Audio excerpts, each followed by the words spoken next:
दोस्तों स्टार्टिंग में आप लोगों के लगभग 2-3 मिनट लूंगा क्योंकि बहुत इंपॉर्टेंट ये इशू है। कई सारे बच्चों के बहुत सारे मेल आ चुके हैं, तो इस मेल आने के पीछे क्या रीजन है और क्या आप लोग प्रॉब्लम फेस कर रहे हैं उसके बारे में सॉल्यूशन आप लोगों को 2 से 3 मिनट में प्रोवाइड करा दूंगा। बेसिकली है क्या, जैसे आप लोग चैनल के ऊपर जाएंगे तो यहाँ पर आप लोगों को ज्वाइन का बटन देखने को मिलेगा।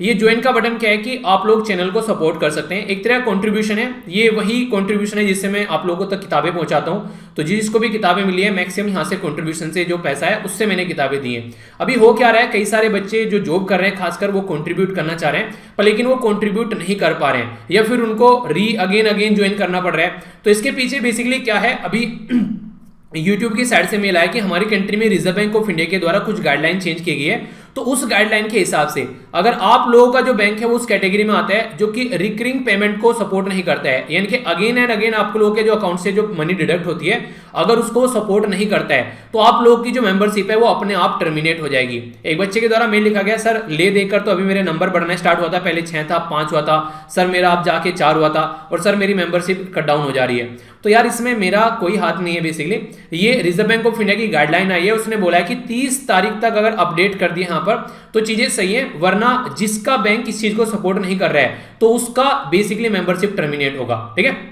तो यहां पर ना तो YouTube की साइड से कुछ है, एक तरीके से ये रिजर्व बैंक ऑफ इंडिया की गाइडलाइन के बेस पर ये चीजें यहां पर देखने को मिल रही है। तो 30 तारीख रिजर्व बैंक ने यहां पर इसमें बेसिकली अभी लास्ट एक तरीके से अल्टीमेटम दिया है कि इस तक यहां पर चीजें हो जानी चाहिए। तो इसलिए जो भी आप लोग बार बार ज्वाइन कर रहे हैं ना तो आप लोगों को यहां पर कट ऑफ देखने को मिलेगा। ठीक है, जैसे कई सारे मेंबर है जो कई महीने से हैं, जैसे आप लोग देखते हैं यहां पर जैसे आशीष हो गए 29 मंथ से जुड़े हुए हैं। ठीक है, वही इसी तरीके से वसीम हो गया, ये देखिए 29 मंथ से जुड़े हुए हैं। ठीक है, पुखराज हो गया 25 मंथ से जुड़े हुए हैं। तो इस तरीके से बहुत सारे मेंबर ऐसे हैं जो बहुत सारे दिनों से जुड़े हुए हैं, पर लेकिन जिसका बैंक अब ये चीज सपोर्ट नहीं कर रहा है और आप लोग ज्वाइन भी कर रहे हैं तो टर्मिनेट हो रहा है इस तरीके से कि 1 महीने बाद फिर से आप लोगों को ज्वाइन करना पड़ेगा। ऐसा नहीं कि ये कंटिन्यूअसली चलता रहेगा ऐसे कि 3 महीने हो गए 4 महीने हो गए, आप लोग को अगेन एंड अगेन ज्वाइन करना यहां पर पड़ेगा। तो ये इसकी वजह से, इस गाइडलाइन की वजह से तो कई सारे बच्चे पूछ रहे थे कि सर क्यों टर्मिनेट हो गई मेंबरशिप, क्यों टर्मिनेट कर दी। तो मैंने किसी की टर्मिनेट नहीं की यार, और YouTube का टर्मिनेट करने लगा। YouTube को तो फायदा होता है, इससे जो पैसा मिलता है इसका 30 से 40% YouTube के पास में जाता है। और यहाँ पर फायदा जो बेसिकली आप लोगों को ये फायदा हो जाता है कि आप लोग के जो मेंबर होते हैं ना उनके कमेंट, ये अलग से इसके लिए सेक्शन बना रखा है डैशबोर्ड में, यानी कि recent comments by the members, तो मुझे अलग से दिख जाते हैं, सारे मेंबर्स के रहेंगे जिनके आगे कुछ ना कुछ लिखा रहेगा।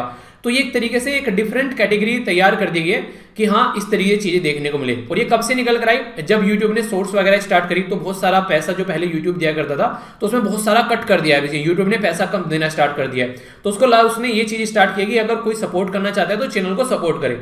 तो ये चीजें यहां से निकल कर आई। ठीक है, तो मैंने कुछ नहीं किया, तो वही था जो मुझे आप लोगों के साथ में शेयर करना था। तो ये छोटी सी इन्फॉर्मेशन थी। ठीक है, अब आप लोग ध्यान रखिएगा, मैंने कुछ नहीं किया। ओके, कभी बार बार मेल करो। आइए बात करते हैं, एक छोटी सी इन्फॉर्मेशन यहाँ पर ये कि जो संडे स्पेशल की वीडियो थी वो कैसी लगी, इसके बारे में आप लोगों की क्या राय है, इसी तरीके से चाहते हैं या फिर कुछ और चाहिए, इसके बारे में आप लोग बता सकते हैं। कुछ अपडेट अगर आप लोगों को लगे वो भी बता सकते हैं। कई बच्चे बोले हैं कि सर जो वीडियो संडे में छोटी आती थी अब की बार और बड़ी कर दी आपने। तो देखो यार थोड़ा सा पढ़ लो यार, पढ़ने में क्यों आप लोग इतने परेशान रहते हो, पढ़ाई तो एक अच्छी चीज है, मतलब मुझे पढ़ाने में दिक्कत नहीं हो रही है, आप लोगों को पढ़ने में क्यों दिक्कत हो रही है। ठीक है, मेरा क्या रहेगा, मैं तो यार बना के डाल दूंगा 15-15, 20-20 मिनट की भी वीडियो, पर लेकिन उस तरीके की चीजें कवर नहीं हो पाएगी ना, फिर तो अच्छे से कवर हो रही है तो उसमें कोई दिक्कत तो होनी नहीं चाहिए आप लोगों को। चलिए फिर भी आप लोग बताइए जो भी है, आप लोग की जो भी दिक्कतें हैं देखेंगे उनको भी।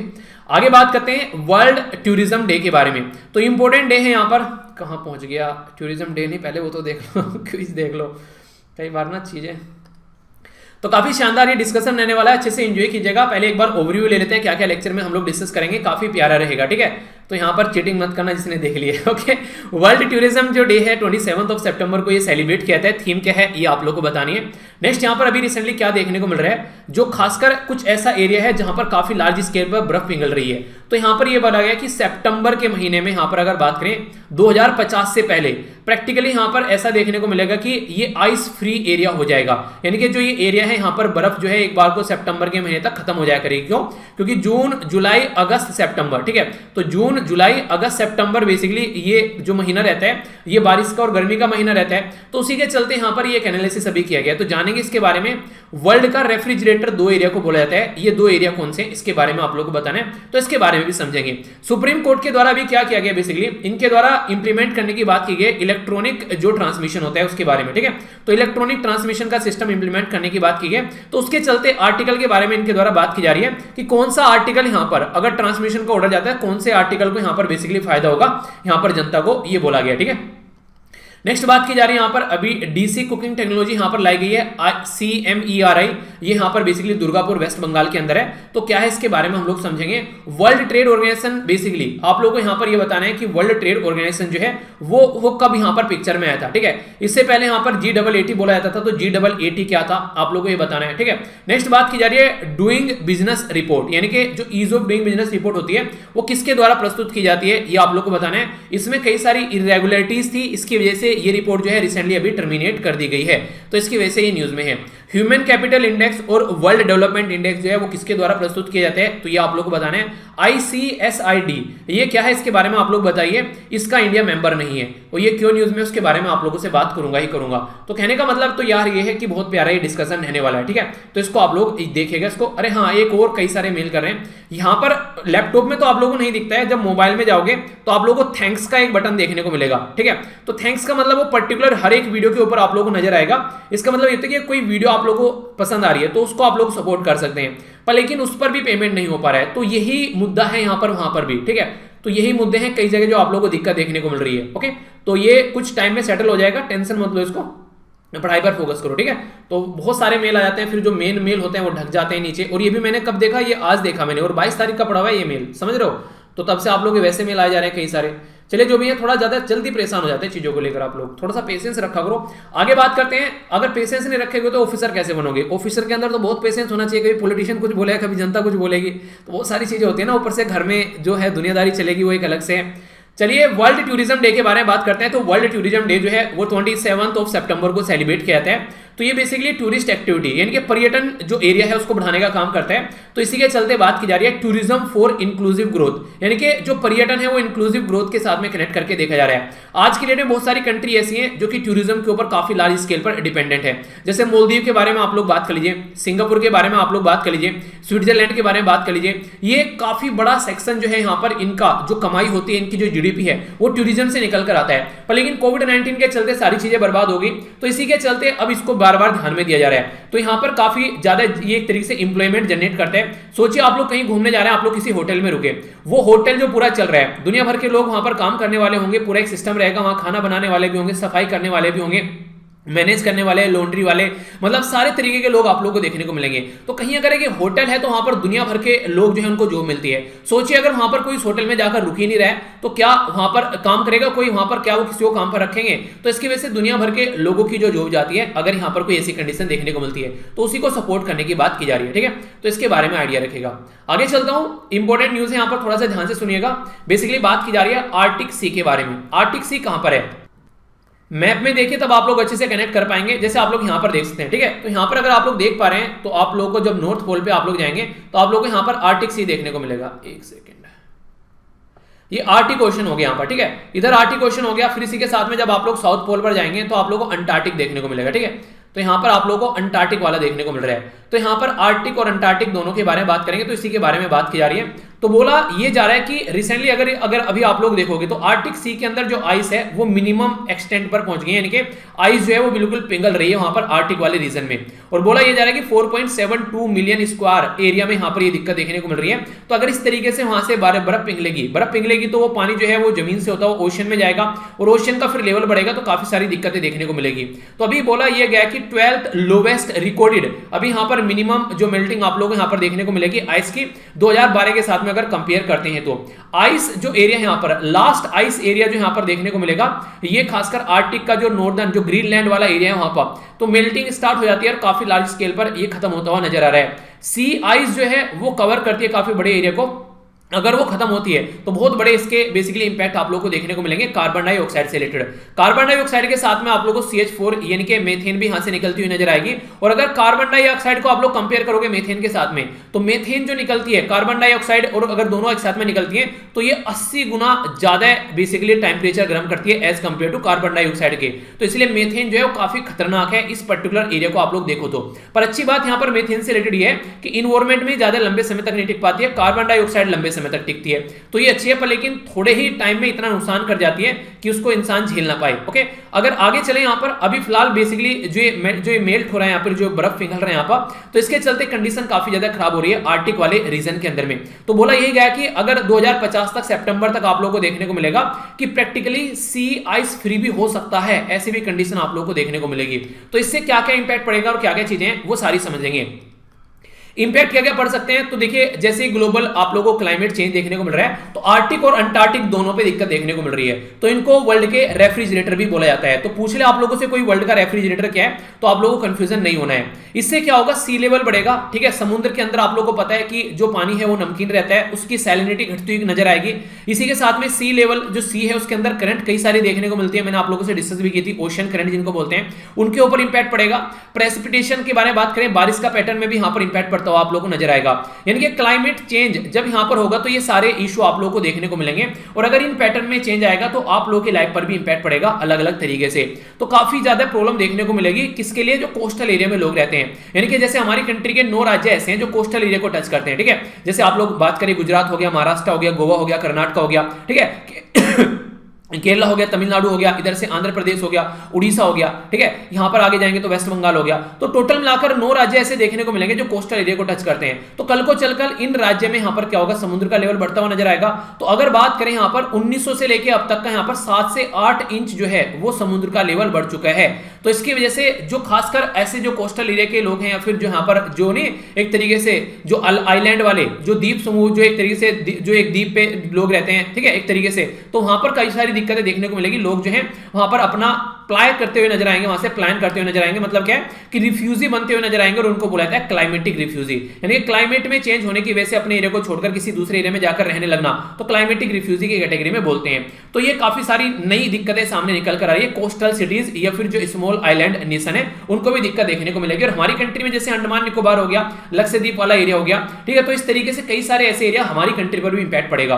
आगे अगर बात करें तो इंपॉर्टेंट अगर बात करें यहां पर, तो कहां कहां पर और इंपैक्ट डालेंगे यहां पर, तो फूड सिक्योरिटी के ऊपर इंपैक्ट डालेंगे। क्योंकि फूड सिक्योरिटी कैसे चेंज होगी, आप लोगों को पता है कि पर्टिकुलर अगर कोई खेती है, उस खेती में अगर कोई टेम्परेचर पर वो खेती हो रही है, तो उसी टेम्परेचर पर होगी, टेम्परेचर चेंज हो गया तो उस एरिया में वो खेती होना बंद हो जाएगी, ठीक है, फसल नहीं उगा पाएंगे वहां पर। तो एक तो पोलर जो बेसिकली वॉर्टेक्स बोला गया है, इसको याद रखिएगा, क्वेश्चन बन सकता है ज्योग्राफी के अंदर में। नॉर्मली जो इक्वेटर होता है उसके पास में ठंडी हवा रहती है, और ठंडी हवा यहाँ पर घूमती रहती है, तो इसकी वजह से कोई दिक्कत नहीं देखने को मिलती है, एक इन्वायरमेंट बना रहता है। पर लेकिन कई बार क्या होता है, जब वार्म एयर, ये क्या होती है, गर्म हवाएं जब यहाँ पर नॉर्थ की तरफ को मूव करती है, यानी कि इक्वेटर की तरफ, सॉरी यहाँ पर पोल की तरफ को मूव करती है, तो जो इसकी ठंडी हवाएं जो यहाँ पर पोल के ऊपर ठंडा माहौल बनाने का काम करती है, उसके पैटर्न को यहाँ पर ये चेंज कर देती है।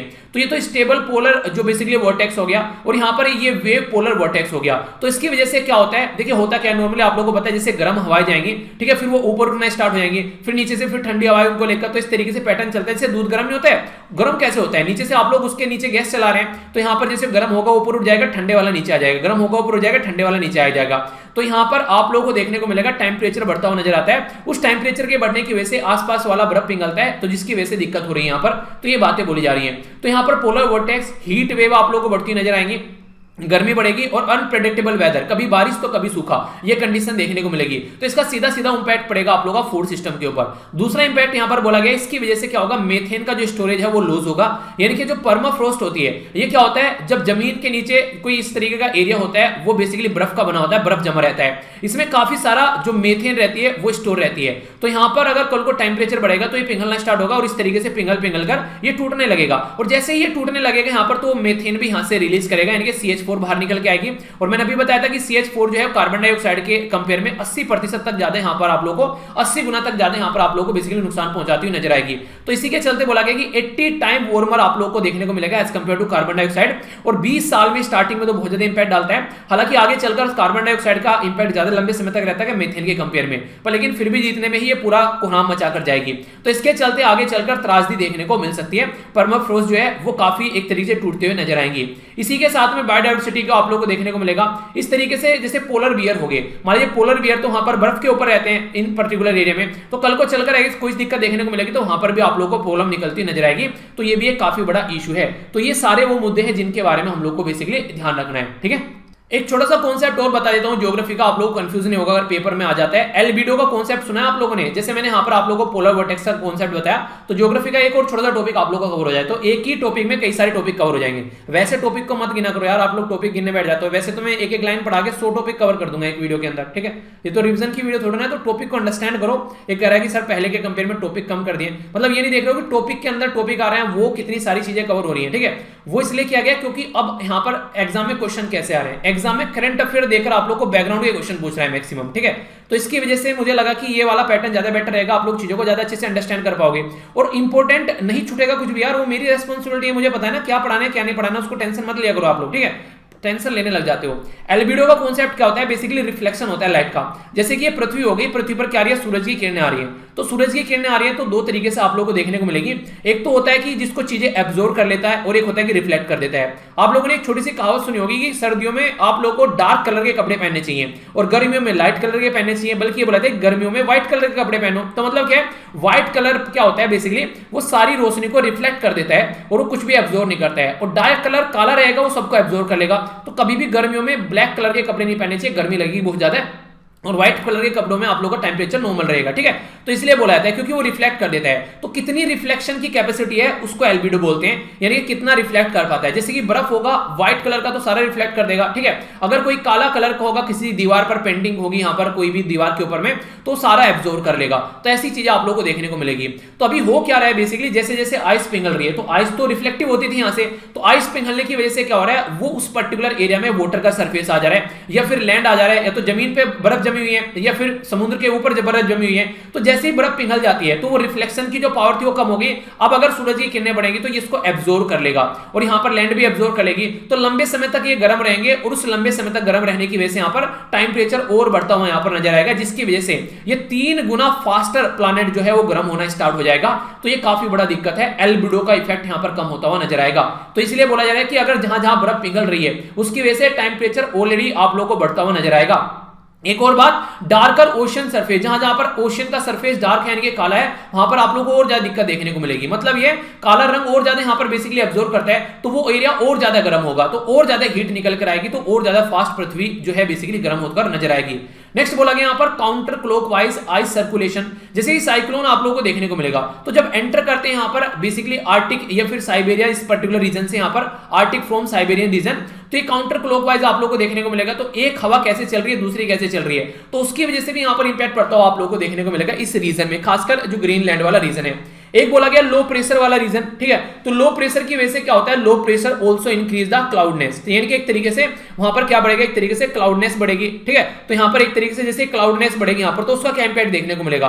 बोला जा रहा है कि क्लाउड जो है वो जनरली ब्लॉक कर देते हैं इनकमिंग सोलर रेडिएशन। समझिएगा, ये टॉपिक थोड़ा सा एक कई सारे क्वेश्चन बन जाते हैं। जैसे पृथ्वी है, पृथ्वी के ऊपर बादल हो गए, ठीक है। मान लीजिए ऊपर से क्या है, सूरज की रोशनी आ रही है, तो ऊपर से सूरज की रोशनी ज्यादा नहीं आने देगा, पर लेकिन जो हीट ऑलरेडी आ चुकी है उस हीट को ये बाहर भी नहीं जाने देगा। तो एक परत बना देता है पृथ्वी के चारों ओर, जो बादल होता है उसकी वजह से क्या होता है? उसकी वजह से एक मिक्स बैग बन जाता है, यानी कि ऊपर से आने नहीं दे रहा है ये हीट, पर लेकिन ये नीचे से जाने भी नहीं दे रहा है। तो ऐसा एक मिक्स पैटर्न आप लोगों को देखने को मिलेगा, जो कि सोचने के लिए मजबूर कर देता है कई सारी दिक्कतों में। तो ये यहाँ पर ये फैक्टर है जो कि यहाँ पर जिसकी वजह से आइस और ज्यादा पिघलना स्टार्ट हो जाती है, ठीक है। तो यहां पर अब क्या क्या बता दिया मैंने, आप लोगों को कंफ्यूजन नहीं होना चाहिए। एल्बिडो का इफेक्ट बता दिया, वोर्टेक्स के बारे में बता दिया, परमाफ्रोस्ट के बारे में आप लोगों को बता दिया। तो ये ऐसे शब्द हैं जो कई बार आप लोगों से डायरेक्ट क्वेश्चन की फॉर्म में बन जाते हैं, ठीक है। तो ये थी बेसिक इंफॉर्मेशन। अब आगे चलूंगा। नेक्स्ट इंपोर्टेंट जो न्यूज निकल कर आ रही है ये है लद्दाख एडमिनिस्ट्रेशन के बारे में। रिसेंटली जो लद्दाख है, जिसको अभी रिसेंटली नई यूनियन टेरिटरी बनाया गया 2019 में, तो यहां पर जो रेजिडेंट सर्टिफिकेशन की बात की जा रही है, यानी कि रेजिडेंट सर्टिफिकेट दिया जाएगा, परमानेंट रेजिडेंट सर्टिफिकेशन इसको बोला गया है, जो इस पर्टिकुलर रीजन में रहता है। तो जम्मू एंड कश्मीर वाले रीजन में यहां पर आउटसाइडर को बेसिकली ये कोशिश की जा रही है कि ज्यादा अलाउ ना किया जाए, ठीक है। तो ऐसा नहीं है कि जैसे Ladakh unlike the Jammu and Kashmir where new domicile law जो है वो परमिट करता है आउटसाइडर को, पर लेकिन लद्दाख वाले रीजन में यहां पर नहीं अलाउ कर रहे हैं, जॉब में, लैंड में या दूसरे एरिया में, वरना सब लोग जो है लद्दाख वाले रीजन में जाकर बसना स्टार्ट हो जाएंगे, क्योंकि काफी अच्छा एरिया है, वहां पर कई सारी रिवर वगैरह आप लोगों ने देखी, डल लेक वगैरह, ठीक है। तो इस तरीके से अच्छा माहौल रहता है, तो ऐसा लगता है कि इंसान ऐसे एरिया में जाकर रहे, तो ताकि जनता वहां पर ताबड़तोड़ वहां पर न जाए, उसको रोकने के लिए स्टेप उठाए गए। जब से आर्टिकल 370 और आर्टिकल 35A हटाया गया है, संविधान में चेंज किया गया है इसके चलते जम्मू एंड कश्मीर में, तब से लेकर ये पैटर्न देखने को मिलेगा।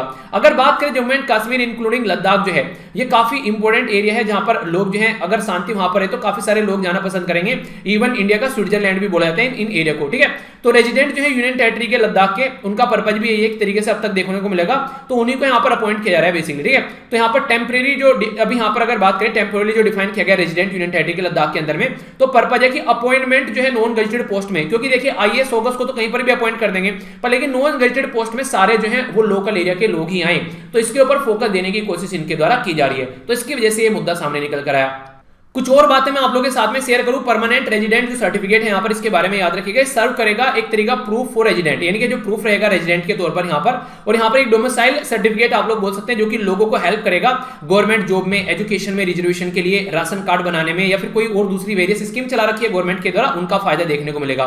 क्या यहाँ पर ये परमानेंट रेजिडेंट सर्टिफिकेट और कहीं पर भी है? जी हाँ, अरुणाचल प्रदेश, आसाम, मिजोरम, मेघालय, त्रिपुरा और मणिपुर, तो मैक्सिमम नॉर्थ ईस्ट एरिया में यहाँ पर इसको इंप्लीमेंट किया गया, ताकि बाहर के लोग आकर यहाँ पर जमीन खरीद कर यहाँ पर उल्टी सीधी हरकतें ज्यादा ना करें। तो इसकी वजह से यहाँ पर परमानेंट रेजिडेंशन सर्टिफिकेट आप लोग को देखने को मिलेगा, और ये तहसीलदार के द्वारा दिया जाता है यहाँ पर, ठीक है। तो यहाँ पर तहसीलदार के द्वारा लेह और कारगिल वाले एरिया में तो ये प्रोवाइड कराएगा, एक कॉम्पिटेंट ऑथोरिटी है, ठीक है। नेक्स्ट इंपोर्टेंट न्यूज की ओर चलते हैं। यहाँ पर बेसिकली सुप्रीम कोर्ट के द्वारा अभी बात की गई कि अगर किसी पर्टिकुलर पर्सन को जेल से रिहा कर दिया जाता है, तो जिस दिन जेल से रिहा करने का ऑर्डर आ गया उसके बाद भी 4 से 5 दिन या फिर हफ्ते से ज्यादा लग जाता है, वो जेल में ही पड़ा रहता है। उसका रीजन क्या है? उसका बेसिक रीजन ये है कि जेल से यहाँ पर सुप्रीम कोर्ट ने तो बेसिकली ऑर्डर सेंड कर दिए, पर लेकिन वो एक तरीके से फिजिकल ऑर्डर यहाँ पर पहुंचते हैं जेल के अंदर में, तो 3-4 दिन लग जाते हैं, तब तक वो इंसान जेल में पड़ा रहता है। यानी कि इंसान रिहा हो चुका है, जो जुर्म उसने किया था उसकी सजा काट चुका है, पर फिर भी यहाँ पर वो जेल में पड़ा हुआ है। तो आर्टिकल 21 का हनन होता है यहाँ पर राइट टू लाइफ। तो अभी बोला गया कि इलेक्ट्रॉनिकली ट्रांसमिट किया जाएगा, जैसे आप लोग मेल करते हैं, ठीक है, आप लोग किसी को पैसा ट्रांसफर करते हैं तो इमीडिएटली हो जाता है ना, तो यहाँ पर ऐसा तो नहीं 4 दिन बाद में आएगा, तो यहाँ पर इलेक्ट्रॉनिकली जो इलेक्ट्रॉनिक ट्रांसमिशन की बात की जा रही है ऑर्डर की, ताकि जैसे ही ऑर्डर जाए शाम तक बंदा जो है वो अपने घर पहुंच जाए। तो चीफ जस्टिस ऑफ इंडिया के द्वारा यहाँ पर ये आर्टिफिशियल इंटेलिजेंस का यूज करते हुए बोला, तो सुपेस पोर्टल यहाँ पर निकल कर आया, जिसमें बोला गया कि हम लोग यहाँ पर एक तरीके से सिस्टम को यूज करेंगे ताकि प्रॉपर वे में चीजों को हैंडल किया जा सके। पर्पज बेसिकली ये कि ई ऑथेंटिकेटेड जो एक तरीके से कॉपी जाएगी यहाँ पर जेल के पास में, जिसके चलते यहाँ पर जो भी ऑर्डर होगा, स्टे लगाना है, किसी को रिहा करना है, ठीक है, कोई भी किसी को होल्ड करना है ड्यूटी पर, या फिर कुछ भी ऐसा चीजें देखने को मिलेगी, तो इलेक्ट्रॉनिक कम्युनिकेशन चैनल स्टैब्लिश करने की बात की जा रही है। तो काफी इंपॉर्टेंट है यहाँ पर ये मुद्दा, आप लोगों से क्वेश्चन की फॉर्म में पूछा जा सकता है। तो आर्टिकल 21, तो पार्ट 3 में जब आप लोग संविधान में जाएंगे, आर्टिकल 12 से लेकर आर्टिकल 35 है, तो आर्टिकल 12 से लेकर आर्टिकल 35 के अंदर जो आर्टिकल 21 है ये राइट टू लाइफ के बारे में बात करता है। तो राइट टू लाइफ ही यहीं पर ही इस आर्टिकल के अंदर आप लोग याद रखेगा राइट टू प्राइवेसी भी आती है। तो राइट टू प्राइवेसी किससे निकाल कर लाकर आएगी? संविधान के अंदर से। तो यहाँ पर बेसिकली कौन सा केस था वो? तो केएस पुत्तास्वामी का केस था यहाँ पर, याद रखना यहाँ पर 2017 में, जिसने राइट टू प्राइवेसी को फंडामेंटल राइट बना दिया, तो वो भी आर्टिकल 21 के अंदर ही आती है, ठीक है। तो कंफ्यूज नहीं होना किसी भी तरीके से। आगे चलते हैं, यहाँ पर बात की जा रही है डीसी कुकर टेक्नोलॉजी के बारे में। डीसी कुकर टेक्नोलॉजी अभी यहाँ पर ये बेसिकली पब्लिश की गई किसके द्वारा? Central mechanical engineering research institute, जिसको यहाँ पर बेसिकली सिमरी के नाम से बजाय CMERI। तो कहां पर ये? दुर्गापुर वेस्ट बंगाल के अंदर में। इनके द्वारा बेसिकली डेवलप की गई है, काफी इंपॉर्टेंट टेक्नोलॉजी, इसका काफी फायदा देखने को मिलेगा। यानी कि आने वाले टाइम में यहाँ पर इसके द्वारा बोला गया कि आराम से यहाँ पर कुछ पकाना है तो उसको पका सकते हैं सोलर टेक्नोलॉजी का यूज करके, और यहाँ पर पोल्यूशन भी नहीं फैलेगा, कार्बन डाइऑक्साइड भी नहीं निकलेगी। तो जो CMERI है ये एक इंस्टीट्यूशन है यहाँ पर, council for scientific and industrial research के अंदर, यानी कि CSIR के अंदर में आता है। तो सोलर एनर्जी जो है यहाँ पर, ये कुकिंग सिस्टम जो आप लोगों को देखने को मिलेगा यहाँ पर, ये सोलर पैनल से बेसिकली यहाँ पर चलता है, और यहाँ पर एक तरीके से काफी सारी चीजें, एक चार्जर कंट्रोलर होता है, इसके अंदर एक आप लोगों को बैटरी बैंक देखने को मिलेगा, और कुकिंग ओवन देखने को मिलेगा, यानी कि पूरा एक सिस्टम यहाँ पर आप लोगों के सामने नजर आएगा। तो इससे फायदा क्या है? क्लीन कुकिंग जो कि आप लोगों को देखने को मिलेगी इन्वायरमेंट के पॉइंट ऑफ से, कोई इन्वर्टर लेस डायरेक्ट ऑपरेशन भी आप लोगों को देखने को मिलेगा, कोई ऐसा नहीं कि इन्वर्टर से कनेक्ट होकर कोई चीजें चलानी है, फास्ट एंड यूनिफॉर्म हीटिंग रहेगी, ऐसा नहीं कि कभी ज्यादा हो रहा है कभी कम हो रहा है, ठीक है, और काफी अच्छा पोटेंशियल भी देखने को मिलेगा। 1 टन कार्बन डाइऑक्साइड एमिशन को रोकेगा पर ईयर, एक अगर हाउस होल्ड के बारे में बात करें तो काफी इंपॉर्टेंट है। अगर सोचिए एक घर अगर 1 टन हो गया तो करोड़ों घर हैं देश के अंदर में, तो सोचिए कितना ज्यादा फायदा देखने को मिलेगा। तो क्लाइमेट चेंज को कित अच्छे तरीके से हम लोग कंट्रोल कर पाएंगे, तो इसके बारे में बात की जा रही है। तो काफी अच्छे से इसको यूज अगर किया जाए तो काफी क्रिटिकली हो सकता है। बोला जा रहा है कि 200 गीगावाट तक सोलर एनर्जी जो है बेसिकली यहाँ पर अचीव कर सकते हैं, और 290 के करीब जो मिलियन टन कार्बन डाइऑक्साइड जो है वो हम लोग यहाँ पर एमिशन होने से रोक सकते हैं। तो ये काफी इंपॉर्टेंट एक मुद्दा यहाँ पर रहेगा अगर इसको इंप्लीमेंट किया जाएगा तो।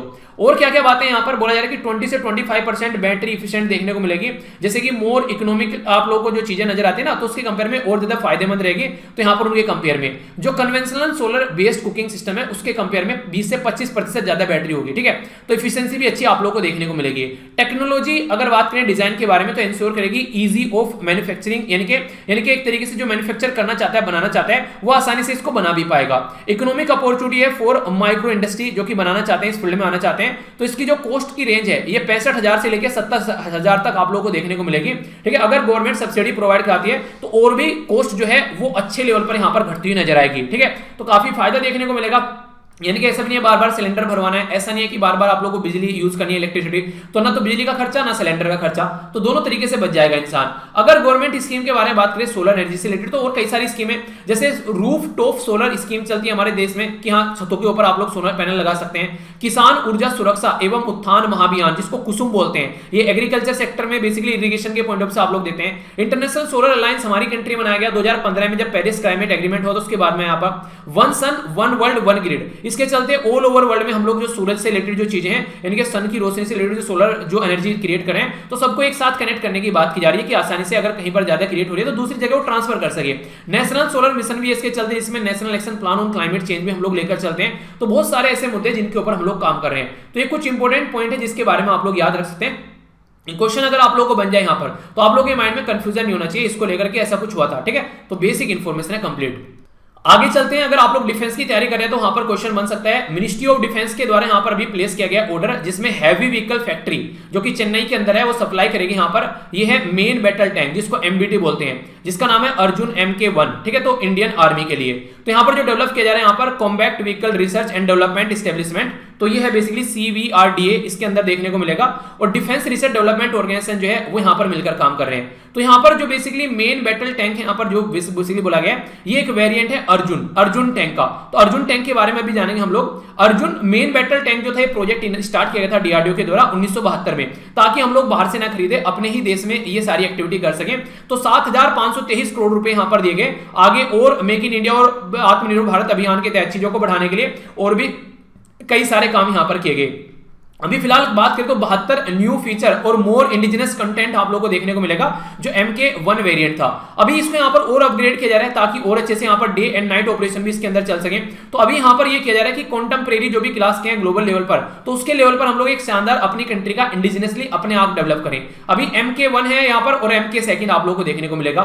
तो अर्जुन MK1 जो है यहां पर ये इंपावर्ड है बेसिकली वेरिएंट, MK2 इसके बाद में फिर देखने को मिल रहा है। तो ये अपग्रेडेड वर्जन है। तो हमारी कंट्री में हम खुद के टैंक बना रहे हैं जो कि एक तरीके से फ्यूचरिस्टिक मेन बैटल टैंक आप लोगों को देखने को मिलेंगे, लाइट वेट के रहेंगे यहां पर। तो इसके चलते काफी ज्यादा फायदा देखने को मिलेगा, डे एंड नाइट ऑपरेशन चला पाएंगे, ठीक है। तो इलेक्ट्रो ऑप्टिकल सेंसर भी देखने को मिलेगा, हाई पावर लेंस देखने को मिलेंगे, इसकी वजह से ये नाइट और डे में काम कर पाएंगे। तो हमारी कंट्री की जो डिफेंस है उसको एक पावर मिलेगी, एक तरीके से ऐसा बोल सकते हैं। कल को बॉर्डर पर कोई लड़ाई होती है, जिसने आप लोगों ने बॉर्डर मूवी देखी होगी सनी देओल वाली, ठीक है, तो वहां पर टैंक का काफी ज्यादा यूज किया जाता था। तो अभी अगर डे एंड नाइट वाले टैंक अगर हम लोग यूज कर पाते हैं तो कितना फायदा देखने को मिलेगा सिक्योरिटी के पॉइंट ऑफ से, अगर हम लोग इसको समझे तो खुद आप लोग इसका अंदाजा लगा सकते हैं। आगे बढ़ते हैं, यहाँ पर काफी डिटेल में डिस्कस करूंगा। अब जो नेक्स्ट न्यूज आने वाली है काफी लॉन्ग न्यूज रहेगी यहाँ पर, ये इसके बारे में बात करेंगे। पहली न्यूज निकल कर आ रही है इकोनॉमी यानी अर्थव्यवस्था से, बात की जा रही है डूइंग बिजनेस रिपोर्ट। अभी रिसेंटली यहां पर वर्ल्ड बैंक के द्वारा क्या किया गया है, जो डूइंग बिजनेस रिपोर्ट थी जिसको ईज ऑफ डूइंग बिजनेस भी आप लोग बोलते थे, वो रिपोर्ट टर्मिनेट कर दी गई है। टर्मिनेट कर दी मतलब अब ये इसके द्वारा बोला गया पब्लिश नहीं करेंगे, क्योंकि 2018 में और 2020 में जो रिपोर्ट पब्लिश की गई इनके द्वारा उसमें बोला गया कि काफी ज्यादा इरेगुलरिटीज देखने को मिली। इरेगुलरिटीज मतलब यानी कि जो इनके द्वारा बताई गई हैं बातें, वो बातें सही नहीं हुई। मान लीजिए उन्होंने बता दिया कि इंडिया के अंदर जो है ईज ऑफ डूइंग बिजनेस काफी अच्छा हो गया है, तो इंडिया की इकोनॉमी अच्छी बढ़नी चाहिए, पर लेकिन इंडिया की इकोनॉमी अच्छी नहीं बढ़ रही है, तो इसका मतलब ease of doing business ranking तो फालतू की हो गई यहाँ पर। यानी कि जैसा बोल रहे हो अगर वैसा नहीं करा गया, एक तरीके से वैसा नहीं हुआ, तो इसका मतलब ये है कि वो एक तरीके से फालतू में हो गई ना चीजें। तो उसी के बारे में यहाँ पर बात की जा रही है। तो वर्ल्ड बैंक के द्वारा इसको डिसकंटिन्यू कर दिया गया और बोला यह जा रहा है कि आगे चलकर और प्रोडक्टिव तरीके से देखेंगे क्या क्या इंप्रूवमेंट किया जा सकता है, तो आगे देखेंगे कैसे प्रस्तुत करना है। तो बोला यह गया कि एथिकल मैटर हो गया था बेसिकली, यानी कि एक तरीके से जो यहाँ पर चीजें आ रही थी निकलकर उस तरीके से, तो यहाँ पर समझ में ये नहीं आ रहा था कि कैसे लेकर चलना है। यानी कि जो चीजें बताई जा रही है इस कंट्री की, जो डूइंग बिजनेस काफी अच्छा है यहाँ पर, तो फिर एफडीआई भी ज्यादा आनी चाहिए, ठीक है, इस कंट्री में इंप्लॉयमेंट ज्यादा होना चाहिए, उस कंट्री की इकोनॉमिक एक्टिविटी ज्यादा बढ़नी चाहिए, उस कंट्री की जीडीपी ज्यादा बढ़नी चाहिए, पर लेकिन ease of doing business ranking तो अच्छी आ रही है और इनमें से कोई बढ़ नहीं रहा है, तो इसका मतलब रैंकिंग फालतू की है। तो इसलिए यहाँ पर बोला गया कि इसको चेंज करना चाहिए। तो बोला गया कि जो यहाँ पर नई अप्रोच के साथ में आएंगे बिजनेस और इन्वेस्टमेंट, जो क्लाइमेट को ध्यान में रखते हुए, तो इसको यहाँ पर देखा जाएगा। 10 नई इसमें पैरामीटर थे जिनको यूज किया था ईज ऑफ डूइंग बिजनेस की रिपोर्ट तैयार करने के लिए।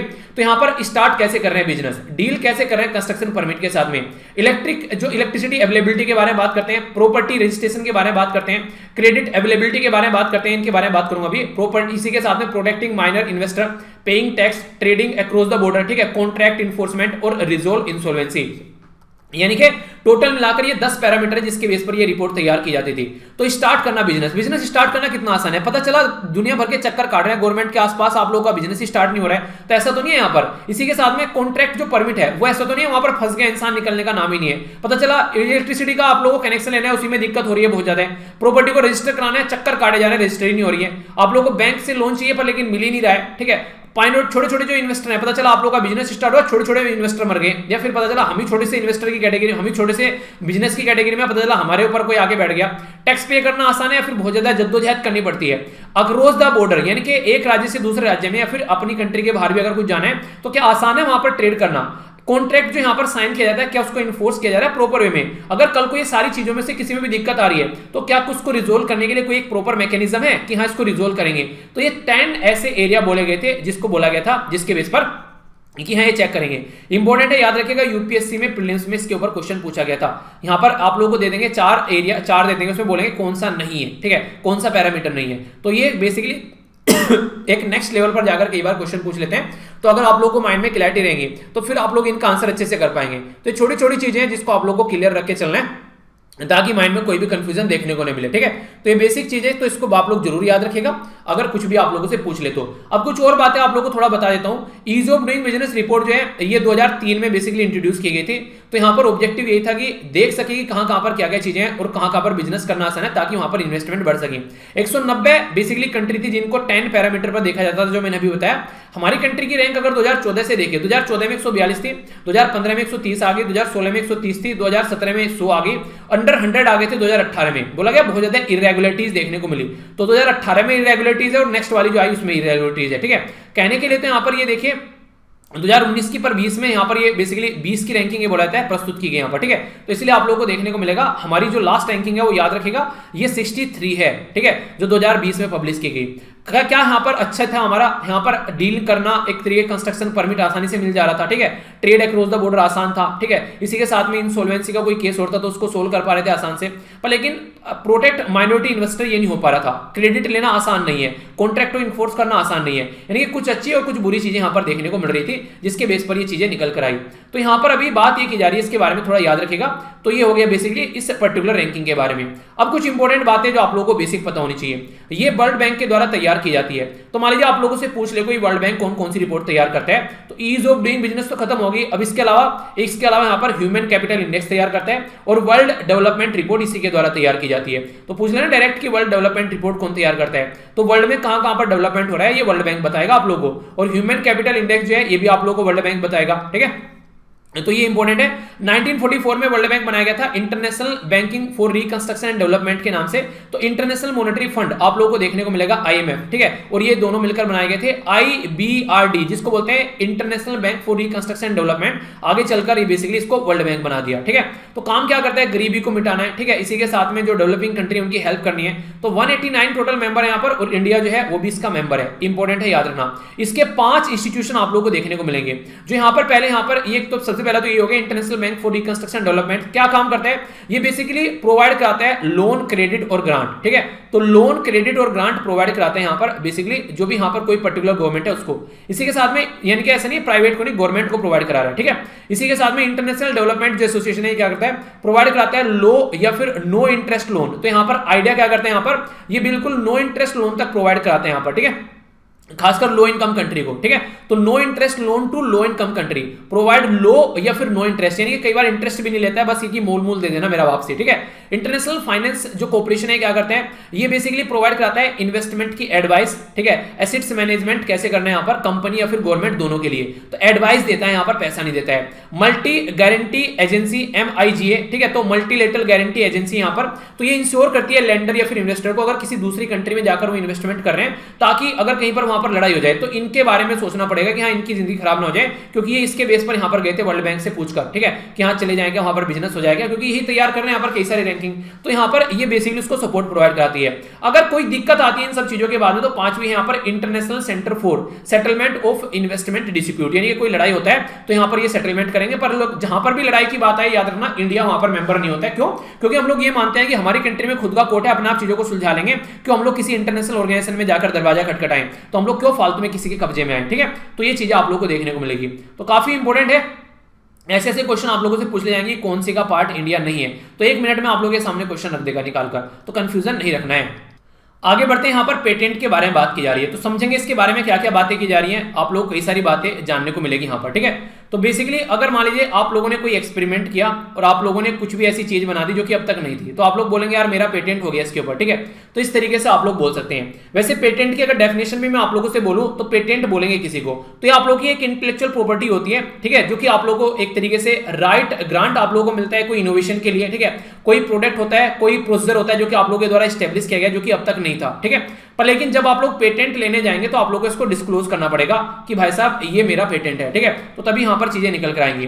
तो पेटेंटेबिलिटी जो क्राइटेरिया होता है वो देखते हुए होना चाहिए कि अगर कोई भी प्रोडक्ट आप लोगों ने बनाया, कोई भी सर्विस, कोई भी प्रोसीजर आप लोगों ने बनाया, तो वो नोबल होना चाहिए, यानी कि ऐसा नहीं कि उसके चलते सोसाइटी में नुकसान पहुंच रहा है, तो सोसाइटी को फायदे का होना चाहिए वो, ठीक है, आप लोग का एक्सपेरिमेंट जो भी है। इसी के साथ में यहां पर एक तरीके से उसके अंदर बोला जा रहा है कि मस्ट इन्वॉल्व एंड, ये बेसिकली इनोवेटिव, यानी कि एक तरीके से कुछ ना कुछ एडवांसमेंट होना चाहिए पुराने के कंपेयर में। ऐसा नहीं कि किसी ने बना के रख रखा, आप लोगों ने बस उसमें से जरा सा कुछ भी नहीं किया और बोल दिया कि मेरा नया प्रोडक्ट निकल कर आ गया, तो ऐसे नहीं होता है। तो प्रॉपर उसके अंदर कुछ ना कुछ एडवांसमेंट होना चाहिए जो ऑलरेडी अवेलेबल है उसके कंपेयर में, ठीक है। कैपेबल होना चाहिए इंडस्ट्रियल एप्लीकेशन के लिए, यानी कल को चलकर अगर उस प्रोडक्ट को ढंग से इंप्लीमेंट किया जाए और जनता तक पहुंचाना है उसको, तो उसमें उसको इंप्लीमेंट किया जा सके। ऐसा नहीं कुछ ऐसा प्रोडक्ट बना दिया आप लोग उसको यूज ही नहीं कर पा रहे हैं, ठीक है, तो उसको कुछ मतलब नहीं है, बस अपने लिए बना लिया, ठीक है, तो ऐसा नहीं होना चाहिए। तो ये बातें बोलेगी। आप लोगों से पूछ ले कि पेटेंट की टर्म कितनी होती है, तो याद रखना 20 ईयर के लिए नॉर्मली जाता है, 20 ईयर के बाद में फिर से यहां पर बेसिकली ये इसका पेटेंट जो खत्म हो जाता है वो नॉर्मल हो जाता है फिर, ठीक है। पेटेंट एक्ट है हमारी कंट्री में 1970 का, तो जिसके हिसाब से काम करते हैं, तो ये याद रखेगा, इसको 1972 में यानी कि 1972 में इन्फोर्स किया गया था। इंडियन पेटेंट और डिजाइन एक्ट जो है ये 1911 का था अंग्रेजों के टाइम पर। तो इस टाइम पर गवर्नर जनरल कौन थे इंडिया के, पता है आप लोगों को? चलिए बताइए, देखता हूं कौन बताता है। 1911 में गवर्नर जनरल कौन थे जब इंडियन पेटेंट और डिजाइन एक्ट, ये डिजाइन एक्ट लाया गया। पेटेंट अमेंडमेंट, ये है बेसिकली एक्ट जो है ये 2005 का आप लोगों को देखने को मिलेगा, जो कि यहां पर अभी रिसेंट का जो पेटेंट था उसमें अमेंडमेंट किया गया, ठीक है। तो इसमें प्रोडक्ट पेटेंट एक्सटेंड किया गया, जैसे कि old field of technology, food हो गया, ड्रग हो गया, केमिकल हो गया, माइक्रो ऑर्गेनिज्म हो गया, तो इनके अंदर भी चीजों को बेसिकली ऐड करके चला गया। तो यानी कि एरिया जो है वो इसके द्वारा बढ़ा दिए गए हैं फिलहाल के टाइम पर, तो ये इंपॉर्टेंट है। अब समझ लेते हैं क्या किया गया। तो पेटेंट अमेंडमेंट जो रूल है अभी 2021 के, उसके तहत यहां पर अभी नया सिस्टम यहां पर बेसिकली क्या किया गया, पेटेंट अगर कल को आप लोगों को फाइल करना होता है अपना कोई, तो उसके लिए आप लोगों को बहुत सारी फीस देनी पड़ती थी। तो जो एजुकेशनल इंस्टीट्यूशन है वो दो तरीके के होते हैं, एक तो गवर्नमेंट के हो गए और एक प्राइवेट के हो गए। तो गवर्नमेंट वालों को तो छूट थी यहां पर लेकिन प्राइवेट वालों को अच्छा खासा पैसा देना पड़ता था। तो यहां पर उसकी जो फीस है अभी इनके द्वारा घटाकर 80% कम कर दी गई है, ताकि लोग ज्यादा से ज्यादा पेटेंट को फाइल करें और हमारी कंट्री में रिसर्च और डेवलपमेंट बढ़े, ठीक है। तो ये अभी मुद्दा इनके द्वारा सामने निकल कर आया। तो प्रमोट करने के लिए इनोवेशन और डेवलपमेंट ये स्टेप उठाया गया, तो पेटेंट अमेंडमेंट रूल लाया गया 2021 के। तो पेटेंट फी जो है एजुकेशनल इंस्टीट्यूशन की वो रिड्यूस कर दी गई है। तो जो एजुकेशनल इंस्टीट्यूशन है, हो सकता है वहां पर कोई रिसर्च एक्टिविटी चल रही हो, कोई प्रोफेसर काम में लग रहा है, कोई टीचर लग रहा है, कोई बच्चा लग रहा है, वो कुछ ना कुछ ऐसा एक पेटेंट लेकर आए जिसको आसानी से फाइल किया जा सके और उसके ऊपर प्रोडक्ट बनाया जा सके और उसको आगे चलकर कमर्शियलाइज किया जा सके। मान लीजिए आप लोगों ने क्या किया, आप लोगों ने कोई किताब लिखी, वो किताब काफी शानदार है, आप लोगों का एक्सपीरियंस कुछ उसमें ऐसा आ गया कि लोगों को फायदा पहुंचा सकता है, तो हाथों हाथों बिक जाएगी बहुत सारी किताब। तो इस तरीके से कमर्शियलाइज तरीके से उसको बेचा जा सके, ऐसा भी होना चाहिए। आप लोगों ने कोई मोबाइल बना दिया, कुछ भी ऐसा इन्वेंट कर दिया आप लोगों ने, तो वो इंप्लीमेंट करने लायक भी होना चाहिए। तो बेनिफिट जो रिलेटेड 80% जो रिड्यूस यहां पर किया जा रहा है, तो इससे काफी फायदा देखने को मिलेगा ऑल एजुकेशनल इंस्टीट्यूशन के लिए। अब तक ये रिकॉग्नाइज्ड जो एजुकेशनल इंस्टीट्यूशन थे जो कि गवर्नमेंट के द्वारा ओन किए जाते थे, अब तक उनके लिए था यहां पर ये फायदा, पर लेकिन अब यहां पर ये सारे एजुकेशनल इंस्टीट्यूशन के लिए फायदा है, ताकि रिसर्च और डेवलपमेंट यहां पर बढ़ाया जा सके। इसी के साथ में एक्सटेंशन जो यहाँ पर बात की जा रही है, और अभी इसके बारे में आगे देखेंगे, तो यहाँ पर एक्सटेंशन ऑफ ये एक्सपीडाइटेड जो एग्जामिनेशन सिस्टम की बात की जा रही है, तो फास्ट किया जाएगा। यानी कि पहले जो आप लोग को पेटेंट फाइल करते थे उसमें कईयों महीने लग जाते थे पर पेटेंट नहीं मिलता था। अब बोला गया कि 21 दिन के अंदर भी यहाँ पर पेटेंट मिल जाएगा फाइल करने के, तो ये काफी बड़ा बात है। और खासकर जो स्टार्टअप नए नए बिजनेस स्टार्ट किए जा रहे हैं उनको तो ये काफी जल्दी मिल जा रहा है, तो इसके चलते आसानी से काम हो रहा है। और इसमें 8 और नई कैटेगरी इंक्लूड की गई है। जैसे मान लीजिए कोई micro small and medium enterprise में काम कर रहा है, फीमेल कोई एप्लीकेशन है, ठीक है, गवर्नमेंट डिपार्टमेंट से रिलेटेड है, इंस्टीट्यूशन एस्टेब्लिशमेंट बाय सेंटर, या फिर बात करें यहाँ पर प्रोविंशियल या फिर स्टेट एक्ट से रिलेटेड कोई गवर्नमेंट कंपनी है या इंस्टीट्यूशन है, कोई वोली सब्सिडी जो कि फाइनेंस किया जाता है गवर्नमेंट के द्वारा, या कोई एप्लीकेशन ऐसा है जो यहाँ पर बात करें इसके बारे में, ठीक है। तो यानी कि गवर्नमेंट से रिलेटेड या फिर कोई ऐसा इंस्टीट्यूशन यहाँ पर जिसको इनके लिए पेटेंट जो है थोड़ा सा फास्ट कर देगा ताकि आसानी से जल्दी मिल सके। यानी कि पेटेंट फाइल कर रखा है और मिल जा रहा है यहाँ पर 2-3 साल बाद में, ठीक है। तब तक प्रोडक्ट जो है उसको यहाँ पर लोगों ने लेना ही बंद कर दिया कि यहाँ पर यह तो कुछ नहीं है, फालतू की चीज है। तो इस तरीके से नहीं होना चाहिए। तो ये बातें यहाँ पर समझाने की कोशिश की जा रही है, यानी कि पेटेंट जो है उसको इस तरीके से लेकर चलना है, ठीक है। तो कंफ्यूजन नहीं होना चाहिए, उसके लिए कंप्लीटली चीजों को लेकर क्लैरिटी रखनी पड़ेगी। तो ये बातें यहां पर समझाई गई है, ठीक है। इसी के बारे में याद रखिएगा। बाकी बात की जा रही है पेटेंट जो यहां पर प्रोसिक्यूशन हाईवे है उसको बेसिकली बात किया इनिशिएट किया जाएगा, एक्सीलरेट किया जाएगा। पेटेंट प्रोसिक्यूशन जो प्रोसीजर है ताकि share information between the some patent officer, ताकि चीजों को ढंग से इंप्लीमेंट किया जा सके, ठीक है। तो पेटेंट क्या है, कितने टाइम के लिए होता है, किस एक्ट से निकल कर आया, अंग्रेजों के टाइम पर क्या था एक्ट, अभी क्या कर रहे हैं, कहां पर चेंज कर रहे हैं। तो कहीं से भी अगर क्वेश्चन पूछ ले आप लोगों को, तो मुझे नहीं लगता कि आप लोगों के माइंड में इसको लेकर कोई कंफ्यूजन होना चाहिए। तो माइंड में पूरी क्लैरिटी आप लोगों की अब आ जानी चाहिए इसको लेकर, ठीक है। तो ये था लेक्चर। अब रिव्यू करेंगे तो कैसा लगा लेक्चर, फीडबैक देकर जरूर जाना, और क्वेश्चन जो पूछता हूं उनके आंसर दिए बगैर मत जाया कीजिए, ठीक है। संडे वाले लेक्चर के बारे में भी आप लोग थोड़ा सा याद रखना। और एक छोटी सी इन्फॉर्मेशन यार, देखिए जो मैंने आप लोगों को बताई है, बहुत सारे बच्चे ऐसे होंगे, हो सकता है आज वीडियो ना देखें, कल देखें, मतलब परसों देखें, कई बार ऐसे ना कई बार मिस कर देते हैं। तो ये इन्फॉर्मेशन दूसरे के साथ भी आप लोग शेयर कर देना, ताकि ज्यादा से ज्यादा मेल जो मेरे पास में आ रहे हैं वो ऐसे मेल देखने को नहीं मिले। एक बार मैंने यहाँ पर बता दिया, एक बार हिंदू में बता दूं, क्योंकि ये जो प्रोग्राम है यहाँ पर ये 30 सितंबर तक है यहाँ पर बेसिकली, ठीक है। तो ये दिक्कतें देखने को मिल रही है। तो कल को एक बार हिंदू में भी मैं आप लोगों को इसके बारे में बता दूंगा, बाकी आप लोग भी चीजें शेयर कर देना, ठीक है। तो इसी के चलते ये कुछ बेसिक इन्फॉर्मेशन थी। अब आगे चलते हैं, यहाँ पर क्या क्या डिस्कस किया एक कर देख लेते हैं। सबसे पहले डिटेल में डिस्कस किया, काफी इंपॉर्टेंट टॉपिक था यहाँ पर ये पोलर, और जो बेसिकली पोलर वाला जो एरिया उसके बारे में जाना, क्या क्या इंपैक्ट पड़ रहा है, ठीक है, किस तरीके की चीजें चल रही हैं। बाकी यहाँ पर फूड पर क्या इंपैक्ट पड़ रहा है, इसी के साथ में कई सारे कॉन्सेप्ट भी समझे, एल्बिडो क्या है, ठीक है। इसी के साथ में हम लोगों ने समझा यहाँ पर परमाफ्रॉस्ट क्या होता है, ठीक है। ये कई सारी चीजें आप लोग को देखने को मिली। सो यहाँ पर स्टेबल पोलर वर्टेक्स, ये इनके बारे में भी समझा। तो ये बेसिक इन्फॉर्मेशन थी, कंफ्यूजन नहीं होना चाहिए, ठीक है। आगे हम लोगों ने यहाँ पर बात की बेसिकली लद्दाख के बारे में। तो क्या है यहाँ पर ये बेसिकली जिसको बोलते हैं परमानेंट रेजिडेंट सर्टिफिकेट, और कहां पर आप लोगों को देखने को मिलता है। तो ये सारी चीजें देखिए। इसी के साथ में कोर्ट के द्वारा जो चीजें स्टार्ट की गई और बेसिक इन्फॉर्मेशन फंडामेंटल राइट के बारे में डिस्कस कर ली। नेक्स्ट यहाँ पर ये सोलर कुकर टाइप में आप लोग बोल सकते हैं, इसके बारे में जाना, फायदा क्या क्या है वो समझा, और गवर्नमेंट की क्या क्या और इससे रिलेटेड चीजें वो समझी। इसी के साथ में बात करें मिनिस्ट्री ऑफ डिफेंस से रिलेटेड कुछ बातें हम लोगों ने डिस्कस की जो कि टैंक को लेकर है, तो उसकी बैकग्राउंड इन्फॉर्मेशन मैंने आप लोगों से डिस्कस की, तो कोई कंफ्यूजन आप लोगों को नहीं होना चाहिए। आगे हम लोगों ने क्या डिस्कस किया यहाँ पर, बेसिकली एक तो आर्टिकल था पेटेंट के बारे में, जो मैंने सारी चीजें बता दी। तो पेटेंट को लेकर कोई कंफ्यूजन तो अब आप लोगों को नहीं होना चाहिए, ठीक है। इसी के साथ में नेक्स्ट हम लोगों ने डिस्कस किया यहाँ पर डूइंग बिजनेस रिपोर्ट के बारे में। अभी हटा दी गई अपनी कंट्री की रैंकिंग, याद रखिएगा लास्ट रैंक क्या थी, क्योंकि पूछ लेते हैं कई बार। वर्ल्ड बैंक के बारे में भी मैंने डिटेल में बैकग्राउंड इन्फॉर्मेशन बता दी। तो ऑर्गेनाइजेशन भी कवर हो रही है, कई सारे बच्चे बोलते सर ऑर्गेनाइजेशन कवर करा दिया करो, तो अब आप लोग देखिए ऑर्गेनाइजेशन भी कवर हो रही है, ठीक है। तो कंफ्यूजन नहीं होना चाहिए किसी भी चीज को लेकर। आइए देख लेते हैं क्या क्या डिस्कस किया एक बार आप लोग क्वेश्चन अटेम्प्ट कीजिए, फिर कल का रिवीजन जरूर करना, ठीक है। वर्ल्ड टूरिज्म डे, इसकी थीम आप लोग को बतानी है, ठीक है। इसी के साथ में यहां पर आप लोग को बताना है कौन से दो एरिया जो काफी ज्यादा लार्ज स्केल पर इंपैक्ट पड़ रहा है टेम्परेचर बढ़ने की वजह से। बोला जाए 2050 तक यहाँ पर बेसिकली बर्फ खत्म होता हुआ नजर आएगा। अभी यहाँ पर ट्रांसमिशन की बात की जा रही है, इलेक्ट्रॉनिक, तो कौन से आर्टिकलों को फायदा पहुंचेगा यहाँ पर बात की जा रही है। डीसी कुकिंग टेक्नोलॉजी तो किसके द्वारा तैयार की गई, तो CMERI, तो फुल फॉर्म क्या इसकी बताइए। वर्ल्ड ट्रेड ऑर्गेनाइजेशन कब बनाया गया था, वर्ल्ड ट्रेड ऑर्गेनाइजेशन किसको हटाकर आज सामने आया था, तो GWT, तो GWT की फुल फॉर्म क्या है। डूइंग बिजनेस रिपोर्ट किसके द्वारा प्रस्तुत की जाती है, वर्ल्ड कैपिटल इंडेक्स और ह्यूमन डेवलपमेंट इंडेक्स किसके द्वारा प्रस्तुत किया जाता है, ठीक है। तो ह्यूमन कैपिटल इंडेक्स और वर्ल्ड डेवलपमेंट इंडेक्स, ठीक है, sorry world development report ICSID, ठीक है। तो इसके बारे में आप लोगों को बताना है कि इसकी फुल फॉर्म क्या है, ठीक है। तो ये बेसिक इन्फॉर्मेशन थी जो कि मैंने आप लोगों से डिस्कस की थी। अब थोड़ा सा रिवीजन कर लेते हैं लास्ट वाली वीडियो का, ठीक है। तो ये हमारा सैटरडे का वीडियो रहता है, बेसिकली उसका रिवीजन है, रिवीजन जरूर करते रहा करो। वर्ल्ड फार्मासिस्ट डे के बारे में बात की थी, तो थीम बतानी थी। रेल कौशल विकास योजना किस पर्टिकुलर बेसिकली मिनिस्ट्री के अंडर में आती थी। कैंडिडेट जिनके द्वारा 10th पास किया गया उनको कितनी एज के होने चाहिए जिनको यहाँ पर स्किल प्रोवाइड कराई जाएगी। MSDE ये बेसिकली क्या है, इसके फुल फॉर्म बताइए, जिसके तहत यहाँ पर प्रधानमंत्री ये बेसिकली कौशल विकास योजना लॉन्च की गई थी, कब, ये भी बताना है, ठीक है। इसी के साथ में फाइनेंशियल के बारे में बात की जा रही है, right to manage the financial affair of the deity, तो इसको क्या बोलते हैं, शब्द को ये बताना है। टॉप रेसिपिएंट जो है स्टेट के, ये बताना है एफडीआई के कौन कौन से हैं, कहां पर सबसे ज्यादा एफडीआई है।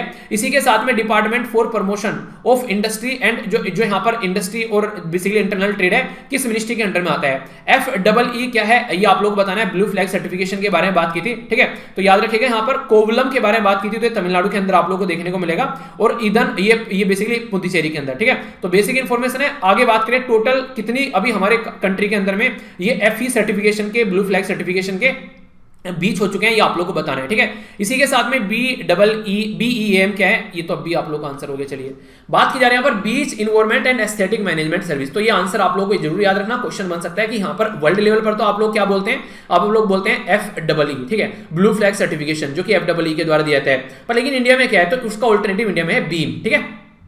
तो ये तो आंसर होगा आप लोगों का, इसको बोलते हैं बीम, यानी कि beam beach environment and aesthetic management.